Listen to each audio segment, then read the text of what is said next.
The Jesuits have influenced Hollywood and the film industry since its very inception.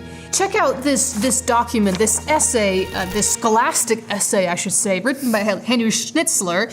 He is a member of the Department of Theater Arts at UCLA, and this was actually published by Johns Hopkins.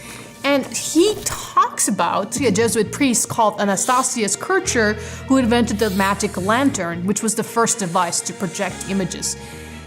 Kircher's student, another Jesuit, Gaspar Schott, documented these advancements, which later paved the way for motion pictures, which is what our whole movie industry is based on. Another Jesuit, Claude Francis Millier de Chalais, discovered that the human eye perceives light and color rather than objects in motion, which was a foundational principle of filmmaking. But why would the Jesuits, a religious order, invest so much in visual storytelling? According to Encyclopedia Britannica, Jesuit theater was specifically designed, not surprising, to counter the Protestant Reformation. And we see this as well in this academic article that Henry Schnitzler wrote for the Johns Hopkins University Press. He writes about the educational system the Jesuits created, how they had become the schoolmasters of Europe. Their education was to serve as a fighting force in the struggle against the new faith, meaning the Protestant Reformation. Jesuits' performance was to be an irresistible appeal to the senses and emotions rather than to the intellect and reason. The spectator was to be virtually hypnotized by a concerted attack of all known theatrical devices until he surrendered his entire being to the drama's spiritual message. They shrewdly disguised it under a colorful cloak of splendid entertainment. There was not a single theatrical genre that could not, at some time or place, be seen in a Jesuit theater, even if those genres were not even closely religious. These genres were admitted to the Jesuit schools only as long as they could be made to serve the order's, listen to this, never-changing aim. The Jesuits saw the theater as a powerful weapon for the implementation of counter-reformatory propaganda. So it created the Jesuit school theater. It was in every way a propaganda theater used for propagandistic ends. These were naturally more conspicuous during the first decades of the order's existence, when new ground had to be won, chiefly by reaching huge audiences and impressing them with the spiritual message of Roman Catholicism. So let's fast forward to today. The entertainment industry operates in really much the same way. It's appealing to the emotions and senses, using Hollywood as a vehicle to relay a message and change society. So I always like to think of it as like, I've got him sitting there, whip a little message at him, whip a little moral at him, whip a little of what my view of the world is, because that's what every good filmmaker does. But are the Jesuits still involved in Hollywood now? Absolutely. This clip from Jesuits in America, a documentary, explains more. Link in the description to get yourself a copy of this documentary. Some believe that Hollywood movies are really a modern version of what was known as Jesuit theater in centuries past, where the order communicated ideas through dramatic plays. The book, Jesuit Hollywood by Sean Wilcock, documents how Jesuits used theater as part of the Counter-Reformation to refute the anti-papist dramas inspired by Martin Luther. Wilcock writes that the Jesuits saw the theater as having a very great purpose in their schemes to promote Jesuit religious propaganda to the masses. Far from being a minor instrument for teaching, the Jesuits incorporated the use of dramas, dance, and opera in their schools and missions around the world. In the 20th century, they were even responsible for creating the official production code for making movies in Hollywood. Also called the Hays Code, after Congressman William Hays, it was originally intended to prevent immoral practices from being communicated on film. The code was developed by Catholic publisher Martin Quigley, along with a Jesuit priest named the Reverend Daniel Lord. The code was upheld for some 20 years by a Jesuit-educated Catholic named Joseph Breen, who became the central figure associated with the moral boundaries imposed on the film industry. At one point, Breen was even said to have more influence over world opinion than Hitler, Mussolini, or Stalin because of the tremendous power he had over the content of Hollywood movies. And the way in which they captured the mind was through Jesuit theater. Now, this is where you come in. Hollywood. There was a Jesuit, and his name was Kino.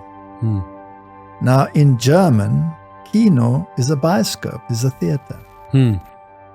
And he invented an instrument which, through flashing lights, could cast images on a screen.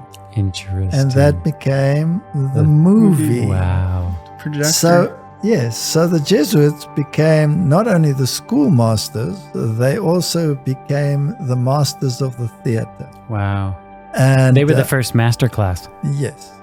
And where they couldn't infiltrate directly, they used the theater.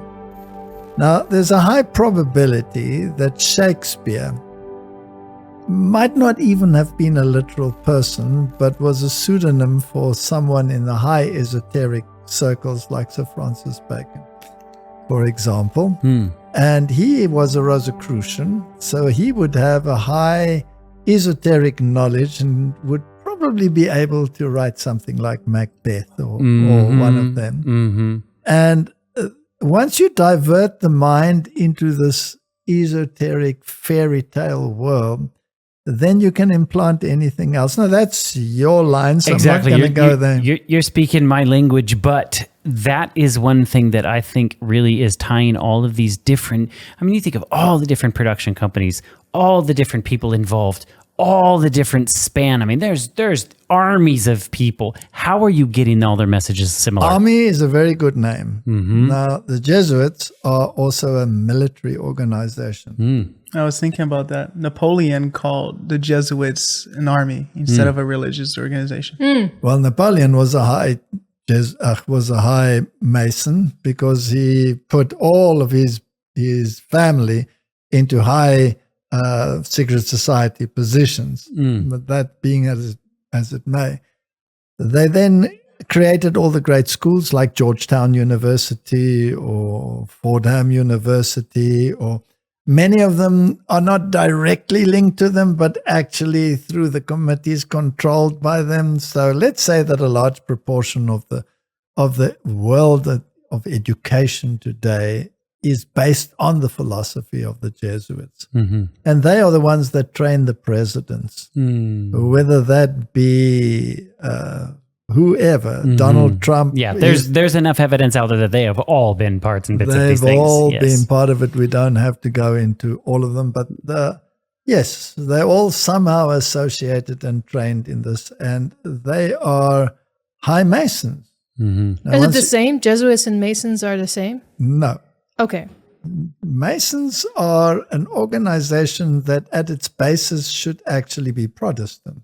But this is the beauty of the deception. You create an organization, then you ban it.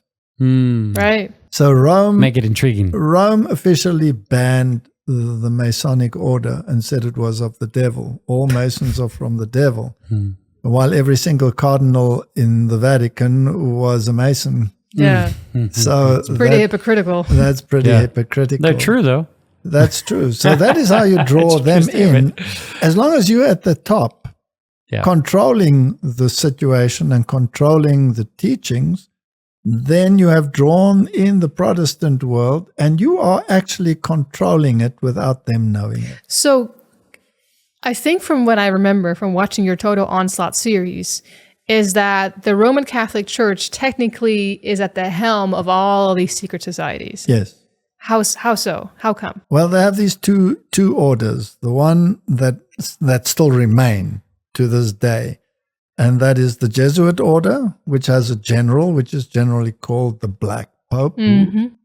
And he has absolute authority. And do we know who this Black Pope is? Yeah, it's public knowledge Yes. currently. Yes. Yeah. Yes, and they change regularly as time goes on, but basically their power is absolute. And then you have the Knights of Malta. The Knights of Malta are also a military order. Both of them are military orders. Now, if you take the Knights of Malta, they have the Maltese cross, but they're subject to the Jesuits.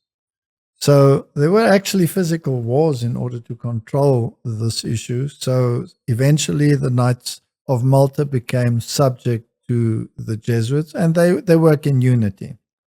And then you have many sub-orders within the Opus Dei and all of these that also swear allegiance to the papacy, or the Knights of Columbus, which are a Catholic organization, promising to bring Catholic ideas into politics, etc., etc., and you belong to one or the other. And if you look at the history of presidential candidates, they will either come from an Opus Dei background or a Georgetown background or a Fordham background or any one of those. So the Knights of Malta are a huge organization. And they call themselves the Hospitallers of St. John's, and they have the Maltese cross as their symbol. Now, if you take the kings of Europe, they all wear Maltese crosses. They're nothing other than vassals to the Pope. And they control vast organizations and vast financial organizations, and probably most of the great theaters and sports clubs. They all are owned and controlled. I wouldn't say all, but the majority controlled by Knights of Malta. That brings the philosophy into the world. If you like this video, like, Subscribe. And hit the notification bell so you know when we launch new videos. And drop a comment below, and we'll try to get back to you if we can. What? say that again. Oh. No, I don't know what to say.